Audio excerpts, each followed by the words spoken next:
नमस्कार, मेरा नाम है अनुराग मिश्रा और आप देख रहे हैं जनता जंक्शन। उत्तर प्रदेश में सियासी पारा बढ़ने लगा है और एक बड़ा सवाल है इस 2022 के विधानसभा चुनाव में उत्तर प्रदेश के कि कौन सी पार्टी किसके साथ जाएगी, कौन किसके साथ गठबंधन करेगा, कौन किसका साथ देगा। और जैसे जैसे चुनाव नजदीक आ रहे हैं तस्वीरें लगभग साफ होती जा रही हैं। इसी क्रम में बहुजन समाज पार्टी मुखिया मायावती ने प्रेस कॉन्फ्रेंस करके अपना एजेंडा साफ कर दिया है। उन्होंने साफ कर दिया है कि बसपा किसी के साथ भी चुनाव नहीं लड़ने वाली है। उत्तर प्रदेश की सभी प्रमुख राजनीतिक पार्टियों पर निशाना साधते हुए उन्होंने साफ किया कि सारी राजनीतिक पार्टियां खराब हैं और बसपा अकेली बढ़िया पार्टी है, इसलिए वो किसी के साथ भी गठबंधन नहीं करेगी।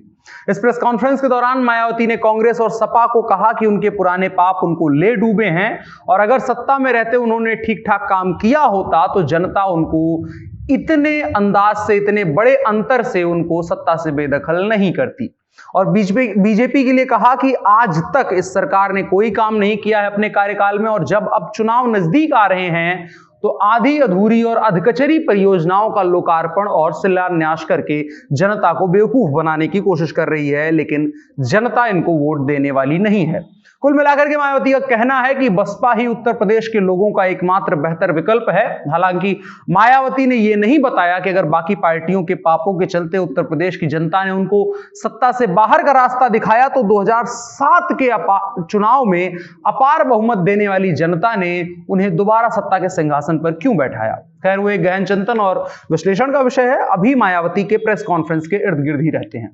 मायावती ने कहा कि सीएम योगी और मेरा दोनों का कोई परिवार नहीं है, लेकिन उनका मूल परिवार आरएसएस है, लेकिन मेरा मूल परिवार सर्व समाज है, देश और राज्य की पूरी जनता है। योगी ने खुद को सन्यासी दिखाने के लिए भगवा वस्त्र तो पहन लिया है, लेकिन वो सन्यासी की तरह से पेश नहीं आते हैं। लेकिन मैंने ऐसा नहीं किया क्योंकि बसपा सभी धर्मों जातियों के लोगों का ध्यान रखती है। वह केवल एक धर्म या एक जाति विशेष के लिए नहीं है, जैसा कि उत्तर प्रदेश के मुख्यमंत्री योगी आदित्यनाथ हैं। हम सभी के साथ में रहने वाले लोग हैं। साथ ही परिवारवाद के सवाल पर उन्होंने कहा कि यदि मेरे परिवार से यानी मायावती के परिवार से कोई भाई बहन रिश्तेदार निस्वार्थ भाव से राजनीति में सेवा करने के लिए आए तो उसे परिवारवाद कहकर के उंगली नहीं उठानी चाहिए, उसे राजनीति में सेवा करने का मौका देना चाहिए। इसके अलावा मायावती ने कहा कि विधानसभा चुनाव नजदीक आते ही भाजपा और अन्य विरोधी पार्टियों का प्रदेश की जनता को हर प्रकार से लुभाने और बरगलाने का जबरदस्त नाटक शुरू हो गया है। उन्होंने कहा कि केंद्र और उत्तर प्रदेश की भारतीय जनता पार्टी की सरकार ने पिछले 2-3 महीनों में अनगिनत ताबड़तोड़ घोषणाएं करी हैं, शिलान्यास और आधे अधूरे कार्यक्रमों का लोकार्पण कर रही है, लेकिन ये सब सिर्फ इस चीज को दिखाता है कि विधानसभा चुनाव में भारतीय जनता पार्टी की हार तय है। मायावती ने कहा कि बसपा को छोड़कर सभी विपक्षी पार्टियों ने चुनाव की घोषणा होने से बहुत पहले ही जनता को लुभाने के लिए वादे करने शुरू कर दिए हैं, घोषणाएं करनी शुरू कर दी हैं, रैलियां करनी शुरू कर दी हैं, बातें करनी शुरू कर दी हैं। उन्होंने कहा कि ये सारी चीजें उनके मकसद पर सवाल उठाती हैं। मायावती ने काफी अपना पुराना डायलॉग बोला। उनका कहना है कि सपा और भाजपा की राजनीति हमेशा एक दूसरे की पूरक रही है। इन दोनों पार्टियों की सोच जातिवादी और सांप्रदायिक होने के कारण इनका अस्तित्व एक दूसरे पर ही आधारित रहा है। यही कारण है जब सपा सत्ता में होती है तो भारतीय जनता पार्टी मजबूत होती है और जब बसपा सत्ता में होती है तो भाजपा कमजोर होती है। खैर, पिछले दिनों में पीछे के कुछ सालों पहले बसपा और भाजपा का भी गठबंधन रह चुका है। इस पर मायावती ने कुछ नहीं बोला। उन्होंने कहा कि जनता अब सपा और भाजपा से काफी सजग है।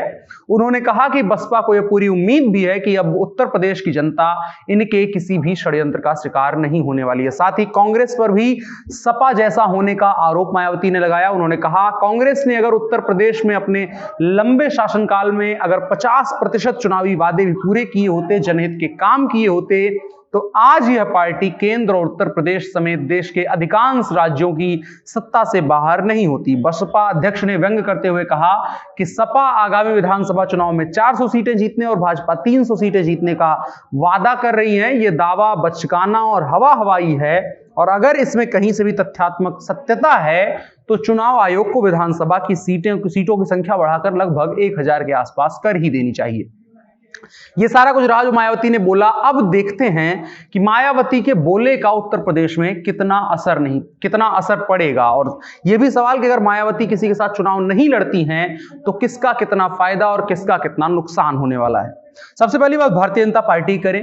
तो भाजपा के पास एक बड़ा दलित वोटर वर्ग है और अगर बसपा मजबूती से लड़ती है तो भारतीय जनता पार्टी के लिए थोड़ा बहुत नुकसान हो सकता है। सपा के नजरिए से बात करें तो इनका कोर और प्रमुख वोटर सपा और बसपा का सब कॉमन नहीं है, इनका कॉमन वोटर समूह नहीं है। तो अगर दोनों की स्थिति में, दोनों के सामने कहीं पर क्लैश आता है तो वो मुस्लिम वोट को लेकर के है। दोनों का लगभग ऐसा मानते हैं दोनों की बराबर का अधिकार है मुस्लिम वोटों पर। तो अगर बसपा और सपा मजबूती से लड़ते हैं तो कुछ सीटों पर दोनों के बीच मुस्लिम वोटरों को लेकर के क्लैश हो सकता है। और अगर कांग्रेस की बात करें तो कांग्रेस एक लंबे समय से उत्तर प्रदेश की राजनीति से नदारद है। तो कांग्रेस के लिए कोई ऐसा बड़ा समीकरण ना बन रहा था, ना बनेगा और ना ही बिगड़ने वाला है। हाँ, अगर कांग्रेस और बसपा साथ में लड़ते तो कुछ सीटों पर अंतर जरूर पैदा कर देते थे, लेकिन अस्तित्व की लड़ाई लड़ रही कांग्रेस पिछली बार सपा गठबंधन के नतीजे नहीं भूली होगी और दोबारा अपने पैरों पर कुल्हाड़ी मारना नहीं चाहेगी।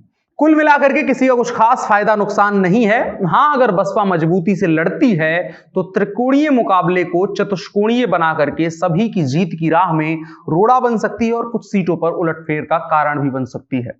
देखने वाली बात होगी कि उत्तर प्रदेश की राजनीति में जैसा जैसा चुनाव नजदीक आते जा रहे हैं उस वैसे वैसे क्या प्रोग्रेस होती है और क्या चीजें सामने और निकल करके आती हैं। उत्तर प्रदेश को लेकर के हम उत्तर प्रदेश की राजनीति को लेकर के लगातार बात करते रहेंगे। अगर आपको खबर पसंद आई हो, वीडियो पसंद आया हो तो दोस्तों के साथ साझा करें। मेरा नाम अनुराग मिश्रा है, आप जनता जंक्शन देख रहे हैं।